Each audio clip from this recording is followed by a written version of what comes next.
بسم اللہ الرحمن الرحیم۔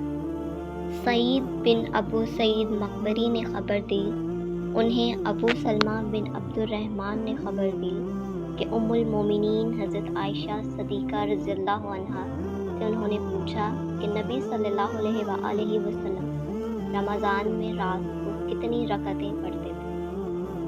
آپ رضی اللہ تعالیٰ عنہ نے جواب دیا کہ رسول اللہ صلی اللہ علیہ وآلہ وسلم رات میں 11 رکعتوں سے زیادہ نہیں پڑھتے تھے، خواہ رمضان کا مہینہ ہوتا یا کوئی اور۔ پہلے آپ صلی اللہ علیہ وآلہ وسلم 4 رکعت پڑھتے، ان کی خوبی اور لمبائی کا کیا پوچھنا۔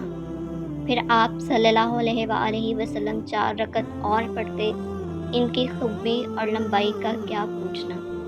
پھر 3 رکعتیں پڑھتے۔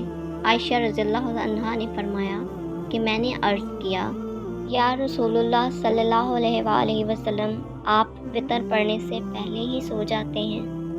اس پر آپ صلی اللہ علیہ وآلہ وسلم نے فرمایا کہ عائشہ رضی اللہ عنہا، میری آنکھیں سوتی ہیں لیکن میرا دل نہیں سوتا۔